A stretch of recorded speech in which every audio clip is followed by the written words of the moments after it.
Alléluia. Amen. Gloire à Dieu. Nous sommes heureux d'être là ensemble ce matin encore.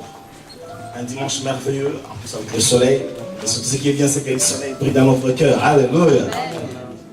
Soyez pas trop sérieux là, vous faites trop sérieux. On n'est pas dans un enterrement, on est dans la présence de Dieu. Amen. Puis nous avons surtout la sœur Malou qui nous a ramené le soleil d'Afrique. Hein. Mais elle boude. Alléluia. À la découverte de nous sommes en train de dire Michée chapitre 6 verset 8. N'est-ce pas? Amen. Avant que cela ne soit affiché, est-ce qu'on peut le dire ensemble? Michée 6, 8, on y va.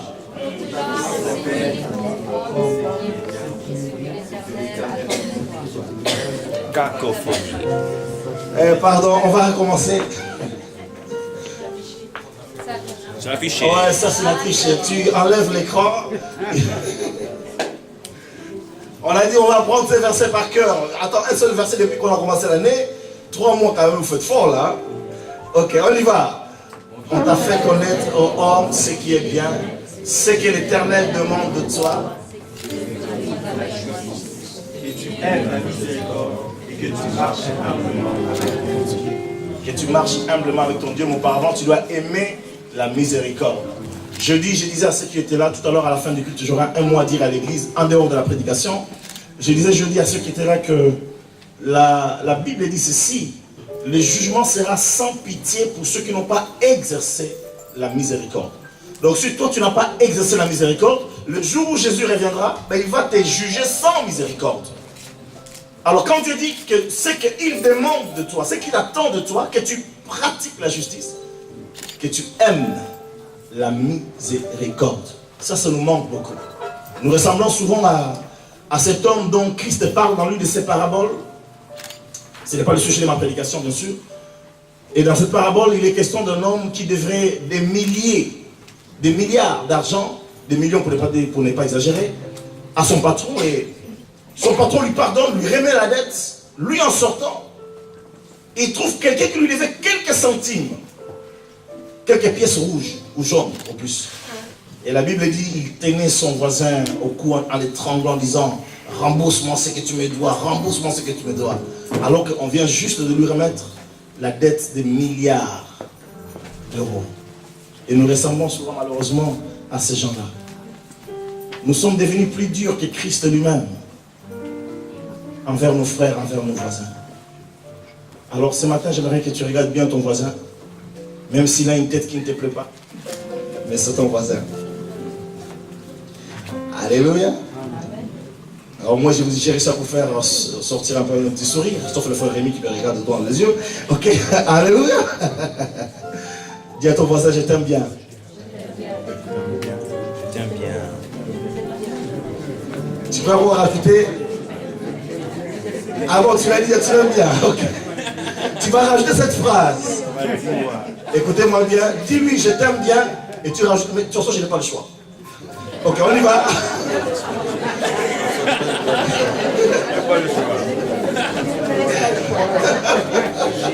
Je t'aime bien mais je n'ai pas le choix. Alléluia. Vous comprenez ce que vous dites? Amen. Que tu n'as pas le choix. Tu dois bien l'aimer. La Bible dit voici les nouveaux commandements que je vous donne. Aimez-vous les uns. Ok. Christ n'a pas donné des conditions, il faut qu'il soit beau, qu'il soit belle, qu'il soit aimable. Non, ce n'est pas le problème de Dieu. Tu dois aimer ton voisin. Et puis de toute façon, il semblerait qu'on ne choisit pas sa famille, mais on peut choisir ses amis. Et là, nous, on est la famille de Dieu. Alléluia. Amen. Tu n'as pas choisi, c'est Dieu qui a choisi à notre place. Nous avons la parole de Dieu dans Genèse chapitre 2. J'avais commencé quelques temps à parler avec vous, à discuter avec vous, à partager avec vous. Toujours dans ce terme de marche avec Dieu, à la découverte de Dieu. Nous avons parlé de Dieu qui donne la vie. Qui donne la vie, qui donne la mort. Aujourd'hui, nous parlerons de ce Dieu qui couvre notre nudité. Le Dieu qui couvre notre nudité. Genèse chapitre 2.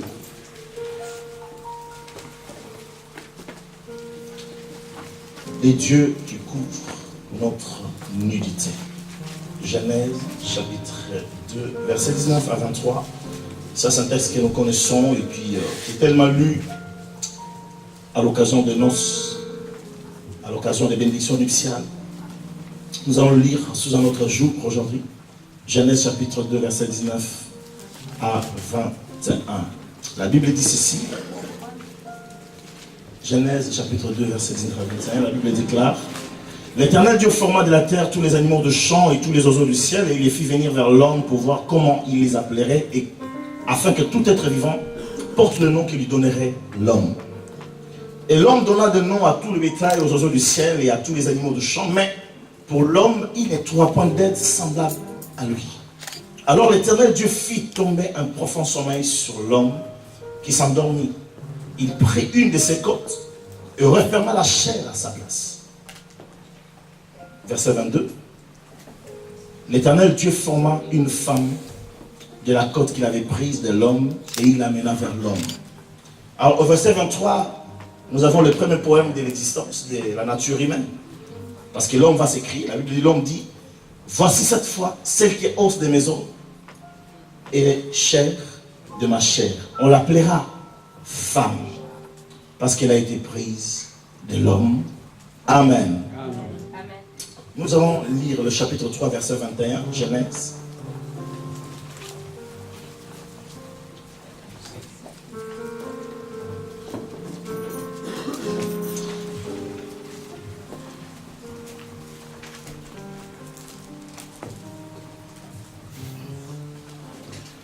On va lire juste le verset 10 pour une bonne compréhension. Chapitre 3, verset 10. Jusqu'au verset 11, et puis nous allons lire le verset 21. Il répondit, verset 9, mais l'Éternel Dieu appela l'homme et lui dit: où es-tu? Il répondit: j'ai entendu ta voix dans le jardin et j'ai eu peur, parce que je suis nu et je me suis caché. Et l'Éternel Dieu dit: qui t'a appris que tu es nu? Est-ce que tu as mangé de l'arbre dont je t'avais défendu de manger? Verset 21. L'Éternel Dieu fit à Adam et à sa femme des habits de peau et il les en revêtit. L'Éternel Dieu fit à Adam et à sa femme des habits de peau et il les en revêtit. Au verset 10, Adam lui-même dit: j'ai eu peur parce que je suis nu. Aujourd'hui nous disons les dieux qui couvrent notre nudité. Amen. Oui, nous devons découvrir ce Dieu qui couvre notre nudité alors que nous marchons avec lui. Il est important de savoir que c'est un Dieu qui couvre. Ce n'est pas un Dieu qui expose. Dans certains contextes, bien sûr, Dieu peut exposer ses serviteurs. Mais dans l'histoire de l'humanité, c'est un Dieu qui nous aime et qui couvre notre dignité. La nudité, c'est tout ce qui nous expose, tout ce dont nous avons honte. Hein? Toutes ces faiblesses qui sont là cachées. L'apôtre Paul va dire au sujet de sa nudité ancienne, avant qu'il ne connaisse Jésus, il va dire: aujourd'hui nous avons honte de dire des choses que nous faisions autrefois. Mais quand Christ est passé dans sa vie, les choses ont changé. Adam a péché. Nous connaissons l'histoire. Bien sûr, c'est sa femme qui lui a donné les fruits à manger. Mais entre nous, il aurait pu refuser aussi. C'est à quoi d'ailleurs un pasteur disait: voyez le pouvoir des femmes. Elles sont capables sans conviction de donner un fruit à l'homme qui ne pose pas la question d'où ça vient. Il mange sans poser des questions. Adam va succomber et ils vont se rendre compte qu'ils étaient nus.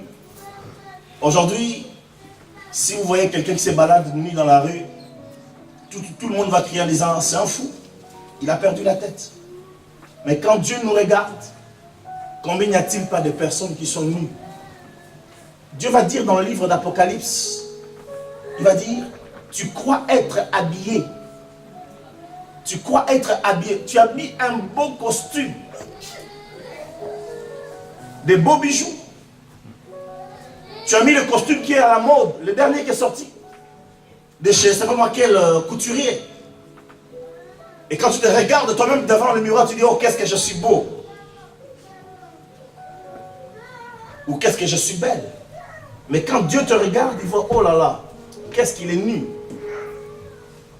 Ça fait sérieux aujourd'hui, non? Mais j'aimerais vous rassurer, notre Dieu, il couvre notre nudité. Alléluia. Nous devons apprendre à marcher avec ces dieux-là. Et on remarque que c'est Dieu qui couvre la nudité. La nudité, c'est quoi? C'est non seulement nos faiblesses, non seulement nos manquements. D'ailleurs, à ce sujet, l'apôtre Jean va dire, si quelqu'un dit qu'il n'a jamais péché, il fait de Dieu un menteur. Dans l'épître de 1 Jean, alors que le Saint-Esprit est déjà venu, et il ne s'adresse pas aux païens, il s'adresse aux enfants de Dieu. Donc nous avons encore des sujets qui nous rendent nus devant le Seigneur, et parfois même nus devant certains hommes. Vous avez certaines attitudes, certains caractères, traits de caractère, certaines manières de faire démontrent notre nudité.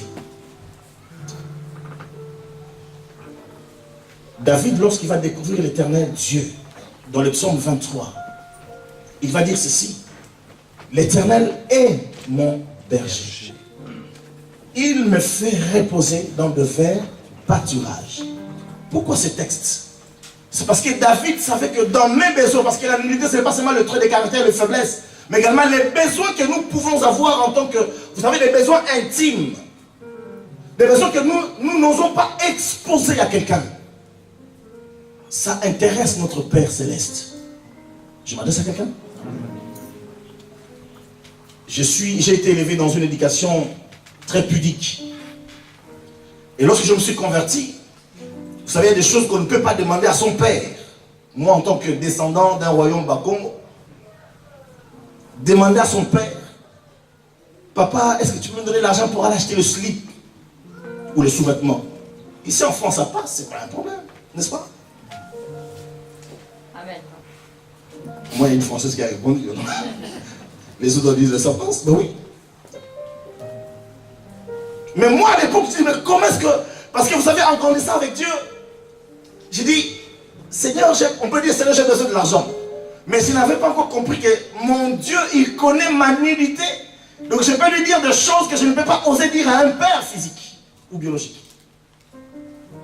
Les jours où j'ai découvert ça, j'ai dit, je peux tout demander à Dieu. Même des choses les plus intimes.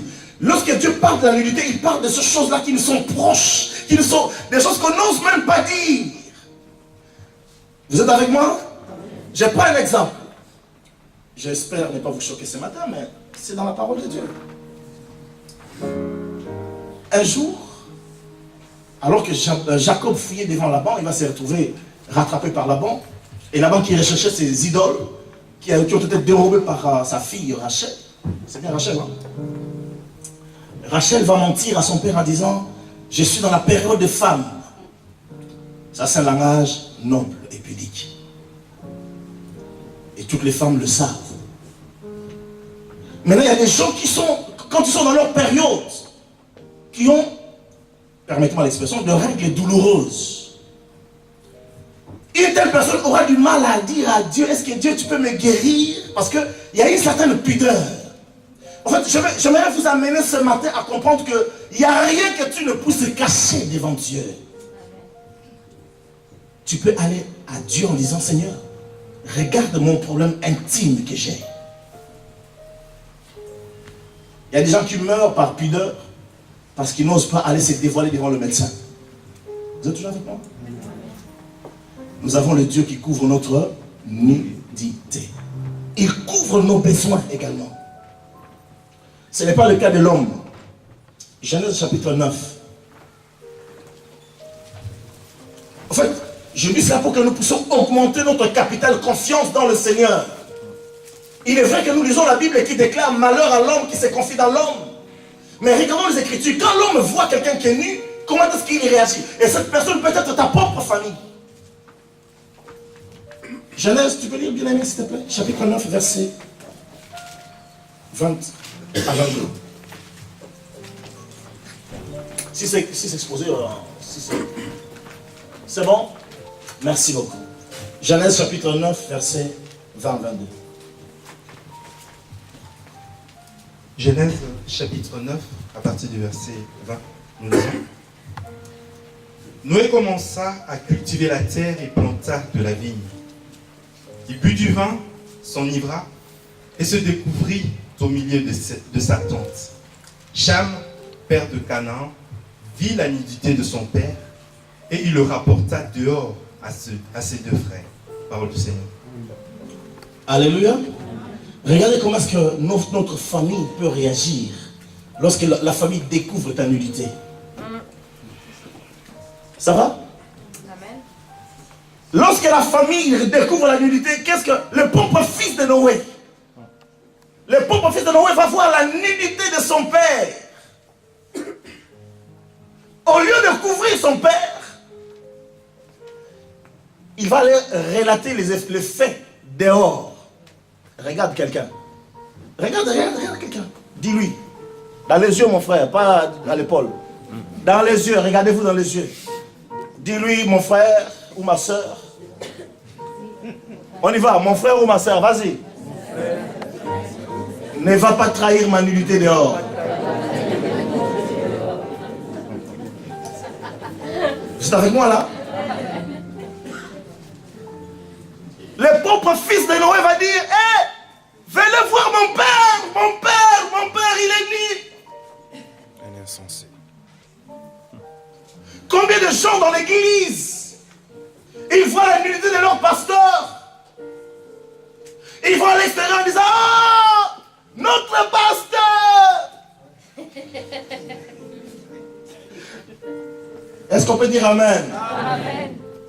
Combien de gens dans l'église, ils découvrent la nudité d'un bien-aimé, ils disent, oh, vous savez, d'ailleurs, celle est là, oh là là là là là là là. Elle n'arrête pas avoir de fiancé. Un fiancé hier, un fiancé aujourd'hui, et puis on ne sait pas. La nudité, tu exposes la nudité de ta soeur à l'extérieur. Mais Dieu, il a vu que... Remarquez la délicatesse de Dieu. Il sait, parce que la Bible dit, il connaît tout. Il est omniscient. Il connaît toutes choses. Il savait qu'avant qu'Adam ne dise que je me sens nu, il savait qu'il est nu. J'aimerais dire à quelqu'un, avant que tu dises quoi que ce soit à Dieu, il sait. La Bible dit, au sujet de Jésus-Christ, dans Jean chapitre 2, il n'a pas besoin qu'on lui dise quoi que ce soit concernant quelqu'un, parce qu'il sait ce qui est dans l'homme. Alors c'est en vain que nous nous cachons devant Dieu. Que nous nous faufilons lorsque je parlais avec deux bien-aimés lors de la formation de l'affirmation, et qu'au moment de dire la vérité à Dieu, tu es en train de prier en langue. Dis la vérité à Dieu, arrête de prier en langue. Dis la vérité. N'arrête pas, ne faufile pas en cherchant des mots spirituels. Dis à Dieu ce que tu es. Je suis en train de dire que combien de fois dans l'église, et ça, bien aimé, ça mine l'église. Ça mine la communauté chrétienne. Alors les gens disent, c'est ça le chrétien? Pourquoi? Parce que tu as vu la nudité de ta soeur. J'aime Job parce que cet homme a touché ma vie d'une manière extraordinaire. Lorsque pour la première fois je lisais ce texte qui disait, un homme a droit à la compassion de ses amis, quand bien même il abandonnerait la crainte de l'Éternel. Vous me suivez? J'étais très jeune converti, cette phrase m'a poursuivi et me poursuit encore. Peut-être ça me rend un peu trop cool.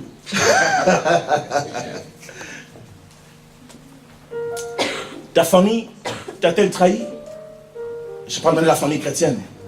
Tu as confié à quelqu'un un problème, tu as confié à quelqu'un une situation, et la personne t'allait la relater à l'extérieur. Ne lui en veux pas. Continue ton chemin. Il y a un Dieu qui couvre la nudité. Vous êtes avec moi là? Et puis, lisons Luc. Il n'y a pas que la famille qui peut nous trahir, qui peut exposer notre nudité. Luc chapitre 10, verset 25 à 32, ce n'est qu'une parabole, mais combien elle est vraie encore aujourd'hui.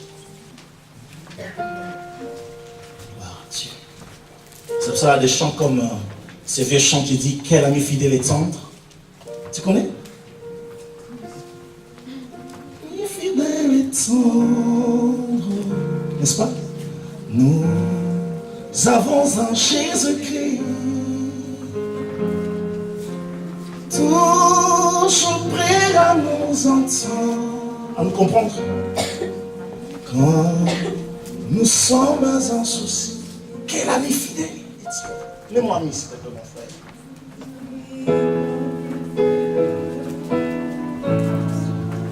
C'est ça, hein?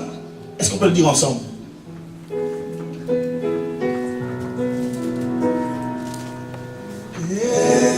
L'ami fidèle est les seuls qui nous comprennent.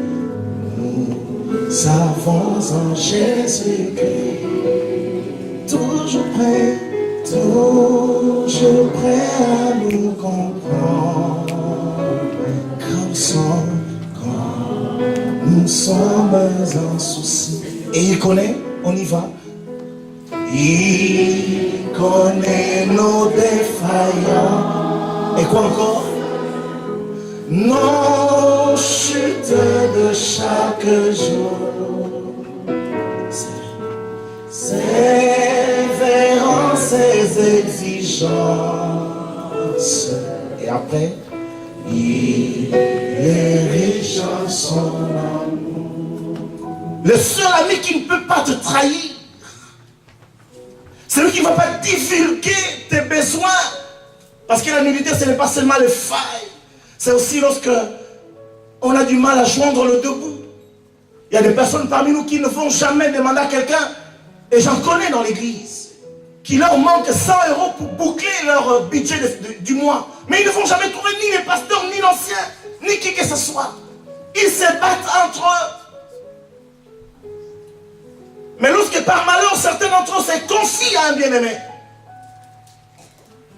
la chose est connue. Il y a la dilation, il y a...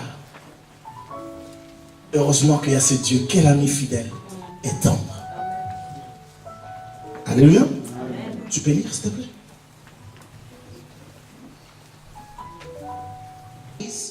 Qui leur manque 100 € pour boucler leur budget du mois. Mais ils ne vont jamais trouver ni les pasteurs, ni l'ancien, ni qui que ce soit. Ils se battent entre eux. Mais lorsque par malheur, certains d'entre eux se confient à un bien-aimé, la chose est connue. Il y a la dilation, il y a... Heureusement qu'il y a ce Dieu, quel ami fidèle et tendre. Alléluia. Amen. Tu peux lire, s'il te plaît.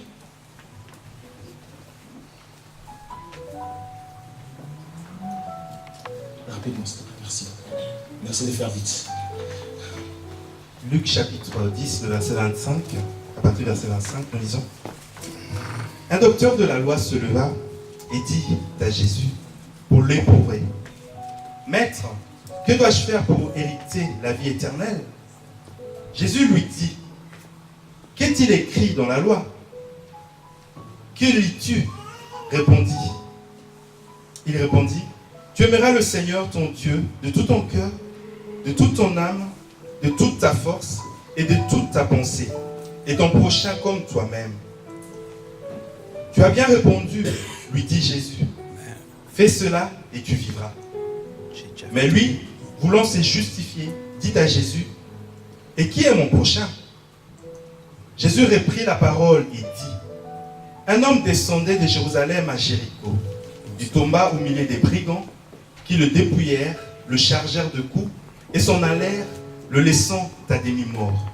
Un sacrificateur qui, fortuitement, descendait par le même chemin, et en vit cet homme, passa outre. Un lévite qui arrivait aussi dans ces lieux, l'ayant vu, passa outre. Mais un samaritain qui voyageait, étant venu là, fut ému de compassion lorsqu'il le vit. Merci, on peut s'arrêter là. Qu'est-ce que vous remarquez dans ce texte? Le Seigneur est en train de dire ceci. Dieu du haut du ciel, il les regarde. Il voit la personne qui est dans le besoin, la personne qui est nue. La Bible dit, cet homme fut roué de coups et laissé pour mort. Et remarquez d'ailleurs, ce n'est qu'une parabole bien sûr, mais le sacrificateur passait fortuitement. Les sacrificateurs, c'est aujourd'hui, c'est comme les apôtres, les prophètes, les archibishops, les cardinaux, tous ces gens, voilà, élever les papes, si vous voulez rajouter encore la liste. Saint-Père. Voilà, le Père, oui, le Saint-Père. Alléluia. Ils passaient par là, ils ont vu cette personne dans la nudité. Mais, si vous remarquez certains films qui ont tourné à ce sujet, Vous allez voir que le sacrificateur dit, oh là là, ça ne me regarde pas. Il passe outre. Il passe loin. Il n'est pas resté. Il n'a même pas... Vous savez, combien de fois ne passons-nous pas les longs de la vie de certaines personnes et nous ne voulons même pas regarder. Et pourtant, les dimanches, nous parlons en langue. Le mardi, nous intercédons. Le jeudi, nous demandons que Dieu nous donne des âmes. Mais vendredi, tu passes à côté de quelqu'un qui a été roué des coups, qui a été laissé pour nu. Tu ne regardes même pas. Un journaliste disait, un journaliste français disait, nous détournons le regard de la misère des autres. Vous êtes toujours avec moi? Mais là au ciel, Dieu regarde et dit, mais j'ai mandaté des gens qui devaient couvrir la nudité de ce peuple. Un sacrificateur quand même, un bishop, avec des dons de guérison puissants. Mais qu'est-ce qu'il fait? Et puis il y a eu un lévite, vous savez les lévites? Chez les chantres, la race des Dédric et des Cédric, des Latifa et les autres. Quand ils chantent le dimanche, le ciel tombe. Alléluia. Est-ce qu'on peut dire amen? Amen. Ils nous font danser, ils nous font rentrer dans la présence de Dieu. Mais devant la nudité de quelqu'un, ils oublient ce Dieu-là qu'ils adorent. Ils détournent le regard. Et aussi, ils passent outre. En fait, toute la classe religieuse ne se préoccupe pas de la nudité de ceux que le diable a détruit, ou que la société a mis à l'écart, ou que les hommes ont ruiné. Nous passons outre. Nous nous intéressons qu'à notre intérêt, il faut qu'on aille au ciel. Mais en attendant, Dieu du haut du ciel, lui qui couvre la nudité, quand il nous regarde, il dit, mais mes enfants, qu'est-ce que vous faites? Ça va? Et puis il y a eu un Samaritain. D'ailleurs, Jésus n'a jamais dit un bon Samaritain. Jésus a dit simplement un Samaritain. De cette race-là que les Juifs n'aimaient pas. De ces gens-là que les Juifs n'acceptaient pas parce que c'était entre guillemets des bâtards. Parce que les Samaritains, c'est la race qui est issue du croisement, si je peux utiliser les termes biologiques, permettez-moi l'expression, entre les Hébreux et les nations païennes. C'est ça qui a donné les Samaritains. Donc ils n'étaient aimés ni chez les païens, ni chez les Juifs. Mais c'est celui-là, celui qui haït de tous, qui va avoir l'œil de Dieu. Alors, pour en revenir à ce thème de Dieu qui couvre notre dignité, quelques remarques. Ce n'est pas Adam, d'ailleurs lui-même s'est fabriqué la solution. La Bible dit lorsqu'il a découvert qu'il est nu, ils ont découvert qu'ils étaient nus, elle et lui. Qu'est-ce qu'ils ont fait? Ils ont pris des feuilles de figuier. Ils se sont couverts. Combien de fois dans notre vie n'avons-nous pas cherché des solutions qui nous conviennent à nous? Mais entre nous, les feuilles de figuier, il suffit que le soleil pointe. Elles vont faire quoi? Répondons, non? Elles vont faire quoi? Vous avez peur? Et quand ça va sécher, ce que tu cherchais à cacher, ben, voilà. Le seul ami qui me comprend, surtout quand l'ennemi me surprend. Le seul qui peut me dire je t'aime, quand près de moi on crie blasphème. Sa parole me rend faible. Ils sont les chantres. Vous laissez votre père tout seul. Alléluia. Le seul ami qui peut nous couvrir. J'étais en train de dire, en donnant quelques remarques pour aller vers la fin, que Dieu n'a pas attendu que Adam lui dise Seigneur, viens à mon secours. Non, le Seigneur qui t'a créé, il connaît tes besoins, il connaît tes failles, il connaît tes défaillances, il connaît tes chutes. Et lui vient venir proposer la solution. Ce matin, je suis en train de dire, nous marchons avec les dieux qui couvrent notre nudité, qui proposent la solution à notre vie. La solution pour découvrir. La Bible dit, alors que Adam s'est fabriqué lui-même ses habits éphémères et illusoires, Dieu va aller beaucoup plus loin. il va leur proposer un habit de luxe. Il va tuer un animal, n'est-ce pas? Parce qu'il faut avoir la peau de l'animal, il faut bien tuer un animal. Le premier sacrifice dans la vie, dans le monde, c'est Dieu qui l'a fait.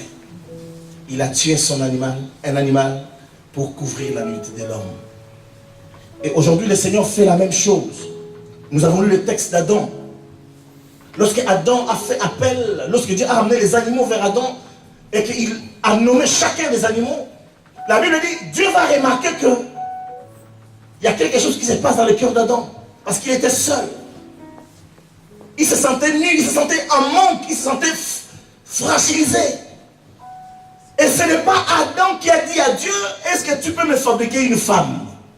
Ou me créer, si vous voulez l'autre terme. Mais c'est le Seigneur qui voit les besoins dans le cœur de l'homme. Ce matin, j'aimerais dire à quelqu'un, le Seigneur connaît les besoins les plus secrets de ton cœur.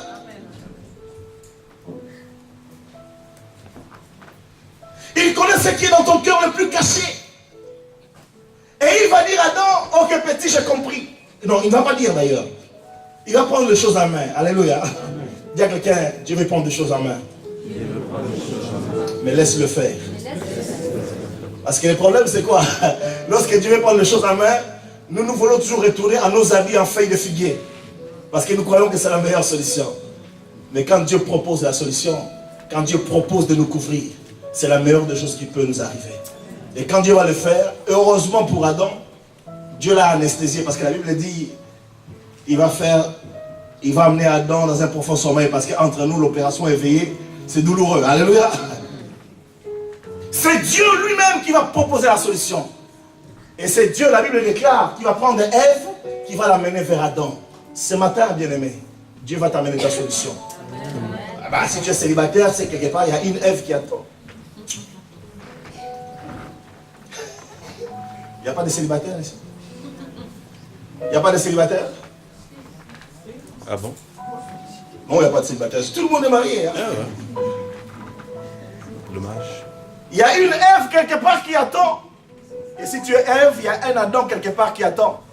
Mais accepte que le Seigneur prenne les choses en main. Alléluia. Le Seigneur a vu le besoin dans le cœur d'Adam. Il est venu le combler. Deux besoins. Il a comblé son besoin matrimonial et il a comblé son besoin matériel. Et il fait la même chose encore aujourd'hui. D'ailleurs, l'un ne va pas sans l'autre. Alléluia. Le Seigneur Jésus, tout au long de son ministère, dans Jean chapitre 6, si nous lisons les Écritures, au chapitre 6, versets 5 à 6, alors que la foule s'assemblait autour de lui, depuis plusieurs heures déjà, même quelques jours même, la Bible dit plusieurs jours, toute la réserve d'aliments qu'ils avaient, ou de repas, casse-croûte qu'ils avaient, était épuisée. Et les apôtres vont venir vers Jésus. Non, pas les apôtres. Dans Jean chapitre 6, c'est Jésus qui va dire. On peut le lire? Jean chapitre 6, verset 5 à 6. Ayant levé les yeux et voyant qu'une grande foule venait à lui, Jésus dit à Philippe, où achèterons-nous de pain pour que ces gens aient à manger? Il disait cela pour l'éprouver car il savait ce qu'il allait faire. Merci. Parle, Seigneur. Alléluia. Dieu voit les besoins. Il a vu que ces gens ont faim. Et il va dire, où achèterons-nous à manger? Nous avons le Dieu avec qui nous marchons, qui s'intéresse à nos besoins. Il n'attend pas que toi tu lui dises. Il n'attend pas que toi tu lui manifestes. Vous savez d'ailleurs, la Bible dit, dans Matthieu, on va peut-être terminer par là tout à l'heure, Jésus va dire, les oiseaux du ciel, ils ne sèment ni ne moissonnent, mais votre Père Céleste les nourrit. C'est-à-dire que le Seigneur sait que les oiseaux ont besoin de manger. S'il s'inquiète,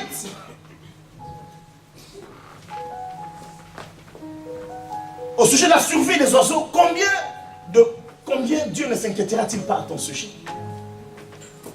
C'est lui qui a vu les besoins, il est venu. Et puis si nous lisons Jean chapitre 5, nous connaissons l'histoire de cet homme malade depuis 38 ans. Jésus était dans le parage. Cet homme n'est pas allé vers Jésus en disant, Jésus, guéris-moi. Si d'autres l'ont fait, mais dans le cas de cet homme, la Bible dit, Jésus l'ayant vu lui pose la question, veux-tu être guéri? Veux-tu être sauvé? Veux-tu être libéré? Veux-tu être habillé? Veux-tu être vêtu ce matin? Veux-tu être guéri? Lorsque nous marchons avec Dieu, j'aimerais que, en répétant la phrase que j'avais dit tout à l'heure, ton capital confiance en Dieu augmente. Vous savez, lorsqu'il déclare, je suis avec vous tous les jours, il est vraiment avec nous, même quand nous ne le sentons pas. Il est avec toi lorsque tu vas sur Internet, que tu regardes ton compte, et qu'il est à moins 184 €. Il est là avec toi. En fait, vous savez, on a l'impression que Dieu nous regarde de loin. Sache que Dieu te regarde de près. Amen. Il dit, oh, j'ai vu ton nerf là. Ça va pas, mon fils? On ne l'entend pas parce qu'il est là. Mais il est là. Il sait aussi lorsque tu te bats avec les examens, que pour toi, lorsque la période d'examen commence, c'est là que tu commences à avoir des migraines. Le Seigneur le sait. Parce que toute l'année académique, tu es bien, mais juste à l'approche d'examen, la tête commence à faire le ciel. Le Seigneur le sait. Et il te pose la question ce matin, veux-tu que je puisse t'aider? Tu as besoin peut-être de vitamines, mais moi je peux t'en donner des survitaminés. Alléluia. Spéciaux ou spéciales, des vitamines spéciales. Venez tout droit du ciel. Ça ne t'empêchera pas bien sûr de bouquiner, mais il nous aide. Il est là lorsque dans ton couple, bien aimé, les choses ne vont pas. Et que c'est embrouille sur embrouille. Tu as essayé de confier la chose à un ami, tu as livré ta nudité, l'ami l'a dit à l'ami de l'ami. Et à l'ami de l'ami. Et tout le quartier au courant. Tout le quartier au courant, mon frère. Même toute l'Alsace est au courant. J'aime l'Alsace parce qu'ici nous avons les dernières nouvelles d'Alsace. Lorsque les cultes terminent, on a les dernières nouvelles d'Alsace en direct du miel. Alléluia. Quand tu as confié ta nudité à quelqu'un au sujet de ton couple et que tu n'oses plus maintenant parce que chaque personne à qui tu te confies, ça va très mal. J'aimerais te dire ceci, mon frère et ma soeur. Dieu est là à tes côtés, il te pose la question. Veux-tu que je couvre ta nudité? Nous faisons trop peu confiance à Dieu. Et pourtant, bien aimé, il a le matériel nécessaire et des qualités pour nous couvrir. Mais nous faisons confiance aux hommes. Et alors les hommes, ils s'en prennent, avec joie d'ailleurs. Tu as entendu que, mais Dieu là, il te pose la question ce matin, veux-tu que je couvre ta nudité? Ce jour-là, il va se présenter devant cet homme malade depuis 38 ans. Aucun sacrificateur, aucun lévite ne lui a proposé une séance de prière.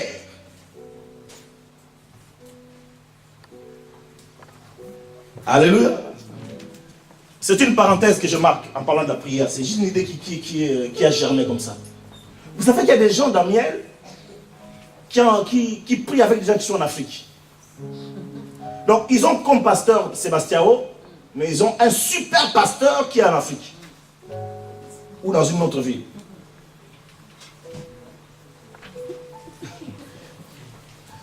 Parce qu'il paraît que les pasteurs en Afrique sont plus puissants que nous.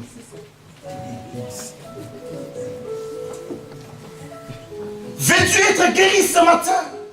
Veux-tu être vêtu? Ou revêtu? Et puis, tu peux avoir des problèmes financiers. Vous savez, dans Matthieu chapitre 17, ces jours-là, les percepteurs d'impôts vont trouver Pierre. Alors que le cortège de Jésus rentrait dans la ville, ils vont dire à Pierre, « Hé Pierre, est-ce que ton maître, il ne paye pas l'impôt ?» Certainement que Pierre avait déjà regardé Judas, dans la caisse, il n'y avait pas grand-chose. Et quand Pierre va rentrer dans la maison, la Bible dit, le Seigneur le prévient en disant, Pierre, Céphas, Simon, qu'est ensemble? Il pose la question, qui paye les impôts, les fils des rois ou non? Et puis il va dire, pour ne pas le scandaliser, va à la pêche. Alléluia. Amen. Jette ton hameçon. Les premiers poissons que tu prendras, ouvre-lui la bouche, tu verras une pièce de monnaie dedans. Va, paye l'impôt pour toi et paye-en aussi pour moi. Vous avez entendu? Ce matin, Dieu est capable de t'envoyer à la pêche. Juste un poisson. Et dans ce poisson-là, il y a tout l'argent nécessaire pour payer tes dettes. Dis à quelqu'un, Dieu est capable. Donc il connaît ta nudité, il sait que ton banque est nu, ton compte en banque, pardon, il est nu, tout nu. Mais il peut le combler juste pour payer ce qu'il faut. Les dieux qui couvrent notre nudité. Alors ce matin, si je peux dire une chose, Dieu aimerait que tu entendes, que tu l'écoutes au travers de sa parole, que tu lui fasses confiance.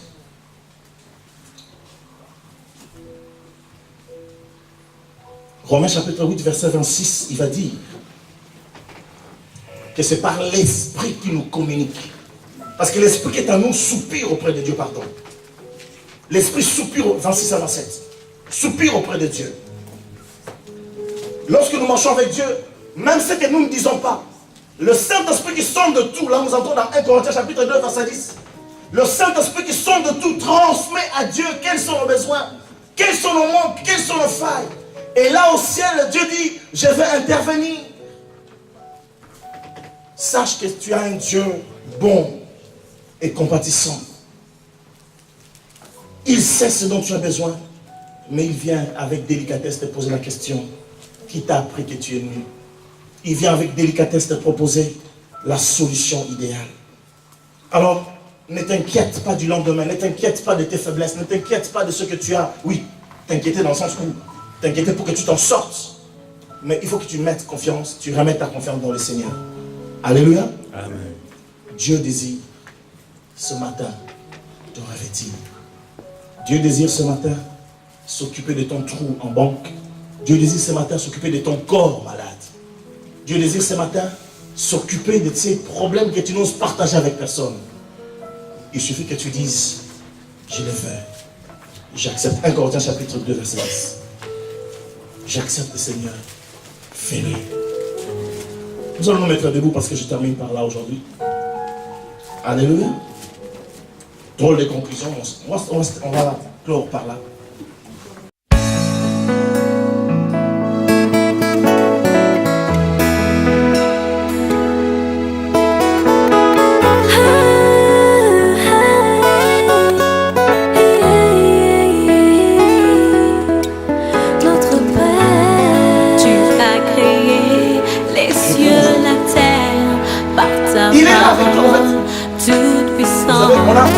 Et j'ai trouvé grâce à tes yeux.